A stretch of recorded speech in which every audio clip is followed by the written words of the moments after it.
मौसम सर्द लेकिन सियासी दर्ज हरारत है गर्म। एक जानिब अपोजिशन से मुज़ाकरात जारी हैं तो दूसरी जानिब सियासी मंजरनामे पर नज़र डाली जाए तो तनकीदी बयानात का सिलसिला भी जारी है। वफाकी वज़ीर एहसन इकबाल ने एक बयान में कहा है कि PTI का दौर सयाह दौर था जिसमें तरक्याती काम नहीं हुए और बानी PTI के दौर हुकूमत में मुल्क गैर मुस्तहकम हुआ।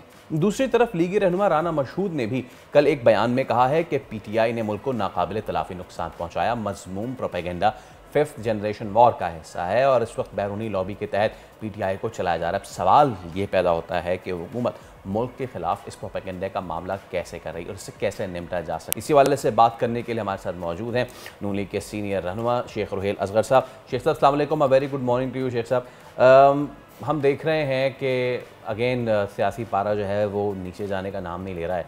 उम्मीद ही कि अपोजिशन से मुज़ाकरात के मामला तय पा जाएंगे, लेकिन लग ये रहा है कि अपोजिशन की शराइत तस्लीम होने के काबिल नहीं है। दुरुस्त बात है ये? मैं तो पहले दिन से कह रहा हूँ कि जो देखे ना, किसी मुज़ाकरात करने के लिए, किसी नेगोशिएशन करने के लिए कोई एजेंडा होता है। एजेंडा भी जो होता है वो लॉजिकली, टेक्निकली या प्रिंसिपली को सामने रख के उसमें बात करते हैं ना। अब जो मेरी नज़र में जो एजेंडा है वो तो इमरान को रिहा करो। आप तो सुप्रीम कोर्ट तो नहीं हो कि आप रिहा कर दोगे। और दूसरा जी 9 मई और 26 नवंबर का या 24 नवंबर का आप एक कमीशन मुकर्रर करो। कैसे करोगे? और कौन करेगा? इसका नुकसान हुआ है जिनकी तहजीक की गई, जिनका मजाक उड़ाया गया, जिनको सारी दुनिया में उनका एक जगहसाई की गई। आप उनसे मुज़ाकरात करेंगे या आप वो आपको मेंटेन देंगे तो आप उस बेस पे मुज़ाकरात करोगे ना। तो मैं तो पहले दिन से कह रहा हूँ वक्त का ज़िया। और एक और बात आप नोट कर लीजिए, लिख लीजिए कि जिस काम को नहीं करना होता ना उसमें कमेटी बना देते हैं, कमेटी के लिए। आज तक मुझे वैसे शेख साहब, जब मुल्क की मईशत तरक्की की जानिब गामजन होती है ना तो अंदरूनी गहमा गहमी जो है ना वो सियासी बढ़ जाती है। सियासी इख्तलाफात तो अपनी जगह, लेकिन क्या मुल्क की मईशत को नुकसान पहुँचाने में भी ये सियासी इख्तलाफात वजह बनते हैं? बिल्कुल नहीं, मैं इस बात से बिल्कुल इत्तेफाक नहीं करता।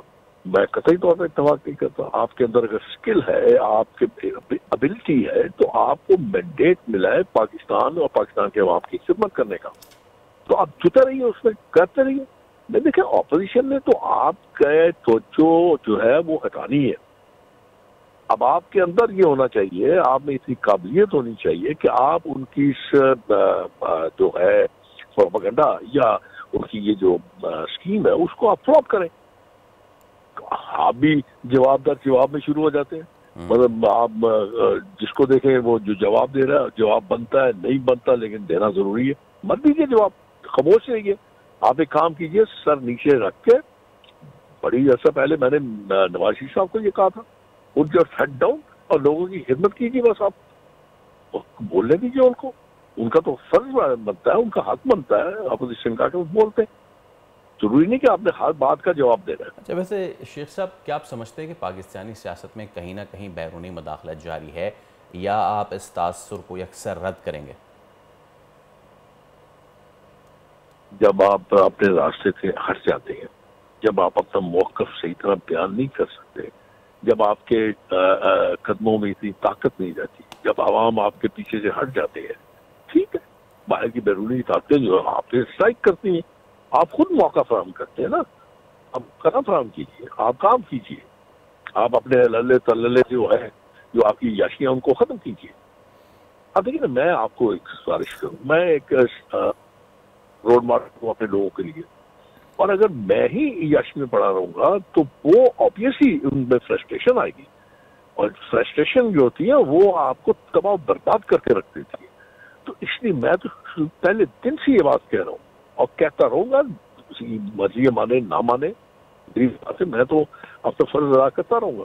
जी, वैसे शेख साहब, कल राना मशहूद ने एक बयान में कहा कि इस वक्त जारी मजमूम प्रोपेगेंडा 5th जनरेशन वॉर का हिस्सा है और इस वक्त बैरूनी लॉबी के तहत PTI को चलाया जा रहा है। सर, कैसे हुकूमत इससे निपटेगी? वो स्ट्रॉन्ग नहीं है, आप कमजोर है। आप बात मेरी को फॉलो किया आपने, वो स्ट्रॉन्ग नहीं है, आप कमजोर है। جب آپ ڈیلیوری نہیں کر رہے ہیں، جب آپ کے عوام بلک رہے ہیں، جب اس ملک کی حالت پتلی ہوتی چلی جا رہی ہے، معاشی طور پہ آپ تباہ ہوتے جا رہے ہیں، تو پھر ٹھیک ہے، وہ کریں گے، آپ کے اوپر وار کریں گے. اس لیے ان کا انٹرسٹ کچھ نہیں ہے. ان کا انٹرسٹ صرف یہ ہے کہ آپ چونکہ ایک نیوکلیر اسٹیٹ ہے، وہ آپ کو فیل کرنا چاہتے ہیں، آپ کا مزہ اڑانا چاہتے ہیں، اور آپ کے ہاتھ میں پھیلتے ہیں. آپ سر ابھی آپ نے مذاکراتی کمیٹی کی بات کی تھی، لیکن کیونکہ آپ سینئر سیاستدان ہیں، مستقبل قریب میں کوئی جوڈیشل انکوائری ہوتی دیکھ رہے ہیں آپ؟ حضرت میں آپ کو گزارش کروں، میری نظر سے گزرا تھا، میری سماعت میں یہ آئی بات کہ انہوں نے کہا جی سپریم کورٹ کے سینئر ججز کے مشتمل ایک کمیشن بنا دیا جائے. اور خدا کے بندو، عقل کے اندھو، اگر سپریم کورٹ کے جج یہ فیصلہ دے دیتے ہیں کہ ہاں یہ واقعہ رونما ہوا اور اس واقعے کے جو کردار ہے وہ فلانے فلانے ہیں اور اس میں کردار ادا کیا گیا، کیونکہ یہ تو کوئی ہڈن ٹروتھ نہیں ہے. لوگوں نے یہ غار کی، آگے آگ لگائی، توڑ پھوڑ کی، سب کچھ کیا، یہ آپ چھپا تو نہیں سکتے نا.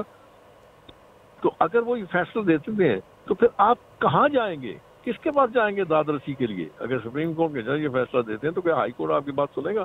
کیا سپریم کورٹ کے باقی جج آپ کی بات سنیں گے؟ آپ نے تو سپریم کورٹ سے فیصلہ لے لیا. اور اگر فرض کیجیے سپریم کورٹ جج کہتے ہیں نہیں یہ ٹھیک ہے، واقعات ہوا لیکن یہ لوگ ملوث نہیں ہے اس میں، تو پھر اس کا مطلب ہے جو آپ نے 80 لوگوں کو سزائیں دی وہ آپ نے غلط کیا.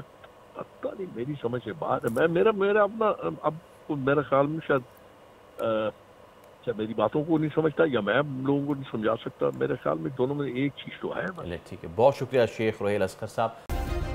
سبسکرائب کریں اور بیل دبائیں تاکہ کوئی خبر رہ نہ جائے.